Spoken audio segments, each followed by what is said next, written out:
Desperados 3 may just be the best stealth strategy game you can find on Steam right now. Big statement, I know, but just hear me out and you can tell me how wrong I am in the comments. But this isometric real-time strategy stealth masterpiece that is Desperados 3 hits every marker you could ever dream of when it comes to this type of game. From the stealth gameplay itself to the sheer amount of thought and planning you need to put into whatever strategy you want to utilize to take out your next group of enemies. As far as more traditional stealth mechanics go in video games, an ever-shifting love-hate relationship I might add, in all honesty it ranges from, hey, that's pretty damn good, to, holy fuck, this sucks, why was this ever a thing? But in both senses, depending on the game, you are only ever managing the one character, so your only obstacle is the one or maybe two NPCs in your direct surroundings, and depending on the game, even getting spotted can be a non-issue as you usually can shoot or fight your way out pretty easily. Don't get me wrong, some games do this concept very well and it's entirely enjoyable, but it seems to always leave something to be desired. Enter Desperados 3, a genuinely challenging game that throws more enemies than should be possible to just sneak by, and at the same time asks you to manage and coordinate up to 5 characters at one time. And that's the point. Rather than worrying about one character taking out that one isolated enemy, Desperados 3 very rarely gives you that opportunity. You really should consider yourself lucky if your target is only in the sightlines of one other enemy. More often than not, every NPC is in the sightlines of 2, 3, or even 4 other enemies. So you need to coordinate a simultaneous attack utilizing as many characters as you need to either take out your target and those that could potentially spot you doing so, or at the very least distract them long enough to have their lines of sight elsewhere. And each of these 5 characters in Desperados all specialize in different modes of attack and distraction, so that also needs to be considered as you set them up for the takedown. Katie and Doc specialize more in distractions and stunning, while Cooper and Hector fill off a more offensive role. It's all the more important of a point on coordination because the enemy behavior in this game is the furthest thing from brain dead I have ever seen. They are constantly sweeping their lines of sight over this massive span, and the roaming guards never leave the sight of at least one other. In fact, they actually interact with additional enemies on their route that they're taking, so if you dare take that one out that they happen to stop and talk to, that roaming guard will actually take notice of the missing person and expand their search radius for a time, so you need to watch out for that. Some of the enemies are easier to lure away to a more secluded area via Hector or Katie, while others are entirely not lureable at all. Hell, even some of them will see directly through Katie's disguise, completely blowing your cover. Hell, even in some missions, they will notice your footprints that you leave behind, and those will lead them directly to you if you can't hide fast enough. And finding a safe place to hide is harder than it sounds in Desperados 3. These maps are enormous and filled to the brim with enemies to an overwhelming degree at times,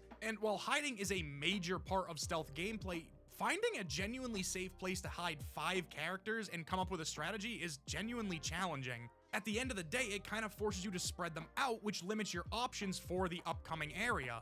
So with another factor now limiting your options to take out whatever guards are in front of you, the game forces you to stop, take a long look around, find out what exactly you're dealing with, the amount of enemies, the types, what means of takedowns you actually have available, who you can see, who's roaming, and what is the best possible way to tackle this. Desperados 3, while being an RTS game, does allow you to pause the game and fully sequence out how you want to route an attack and how it will play out, a monstrously satisfying feature of the game that will really help you lock down your solution to this problem. And as far as solutions go, the best possible solution is rarely the most obvious. Each encounter will take a healthy amount of trial and error, testing out a multitude of combinations, trying to figure out how to take out all the targets without raising the alarm. Because if you are caught and they do raise the alarm by that one guard that you didn't think could fully see you, well, you're pretty much dead. The characters have a limited health and shooting your way out is rarely possible with the amount of enemies headed your way once the alarm goes off. So in all reality, it's just best to quickly load back to your last save and try again, maybe in a different order this time. And you are going to get caught. You are going to screw up at some point because honestly, Desperados 3 is genuinely a challenging game, even on normal difficulty. Most of its difficulty is really coming from just how good the enemy AI is, punishing you for anything less than perfection, but it's also due to the sheer scale and size of these chapter maps. On average, outside of the first few missions, each map takes anywhere from 1.5 to 4 hours just to complete the objectives it gives you. A lot of this is due to having to constantly quick load the game after a plan goes awry time after time for a pack of guards that you just can't seem to figure out how to take out, but that's kind of the beauty of a game like this. No encounter really felt the same. They rarely had just one type of enemy present in each group, and depending on who you had access to in terms of characters and modes of attack, you need to approach every encounter differently and retry them time after time after time until you finally find that perfect order of operations to take every single one of them down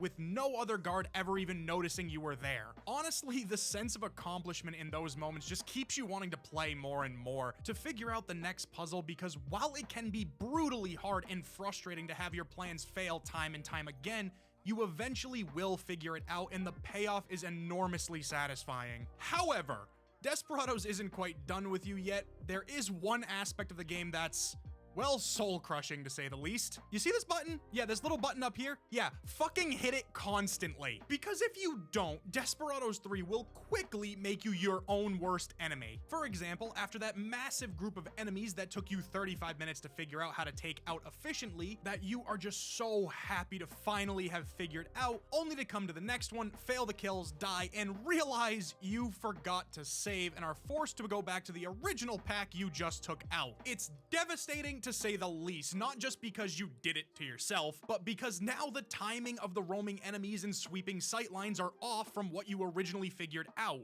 That alone has to be the worst thing about doing this to yourself. Not only did you get the dopamine rush after finally beating that freaking group, just to have it ripped away and replaced with dread, but now, shit, you could be dealing with an entirely new set of parameters for this group. The game is fucking difficult enough without doing this crap to yourself every 5 minutes, so please, for the love of God, save constantly. There's nothing worse than realizing you just lost an hour of progress because you forgot to hit F5. Regardless, when it comes to stealth and strategy, Desperados 3 is at the top of the list in all metrics. From NPC behavior, strategy, characters, abilities, scale of the maps, you name it. It feels like it truly embodies the stealth strategy RTS genre and makes no compromises to the contrary. An unsurprising outcome coming from the same developer as Shadow Tactics, but I'd argue Desperados may just beat it. It feels like they took everything great from Shadow Tactics, changed the setting, and refined it down to the most minor detail. So if you are looking for a real challenge and a real stealth game with massive amounts of thought and strategy associated, then definitely give Desperados 3 a shot. I doubt you'd be disappointed in its roughly 30-hour runtime. And even if these types of games aren't your normal go-to, I'd urge you to give it a try, as it is truly a masterclass in such a niche genre. And hey, at a sale price of $3.99 from time to time, I'd say that's more than worth 30 hours of gameplay. Just for the love of God, remember to quick save.